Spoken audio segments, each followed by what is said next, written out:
Sagamasa Roman fish farm can be found 2.8 miles eastwards along the coast from the town of Santa Eulària de on the Spanish island of Ibiza. It is in the municipality of Santa Eulària de The Romans built this fish farm and connecting aqueduct following their occupation of the island in 146 BC.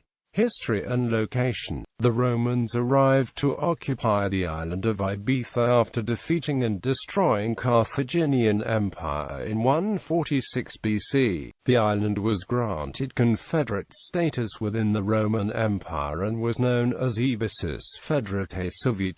As a result of this, the island experienced a huge boost to her economy. Salt mining and agricultural activities brought great wealth to the island during this time. Fishing industry. The island's economy also saw a huge growth in its fishing industry. The fishing technique of almadraba was used in the seas around the island. This used a labyrinth of nets and around 50 boats which channeled huge schools of fish, tuna being the main catch, into a holding area. The fish were then culled and dragged aboard the fishing boats.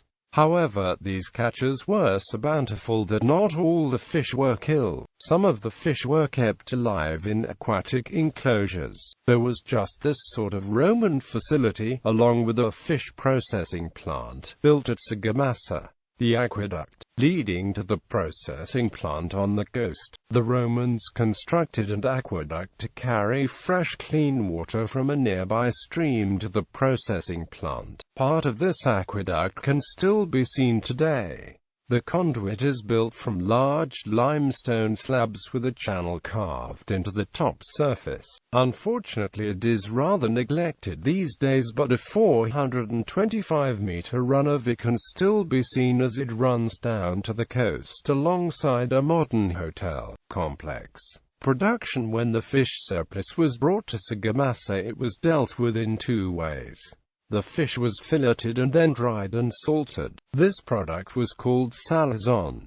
The byproduct of the filleting process were used to produce the Roman delicacy of garum. Garum is a fish sauce which was consumed in great amounts by the citizens of the Roman Empire. The heads, tails, gills, innards of the fish were first boiled and then macerated in salt and cured in the sun for 1 to 3 months. The mixture fermented and liquefied in the dry warmth, with the salt inhibiting the common agents of decay.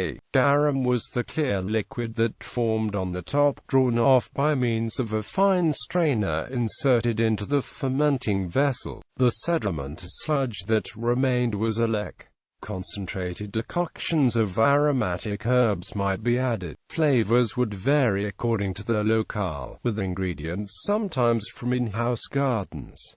Fermentation tanks. At the end of the run of the aqueduct close to the shoreline there are the remains of rectangular structures which were once the fermenting tanks for the production of the garum. On completion of the process, the sauce was packed into enormous earthenware storage jars called amphoras, also produced locally, and exported to all parts of the empire. The sauce was hugely popular condiment and was the ketchup, a soy sauce of its day. Gallery.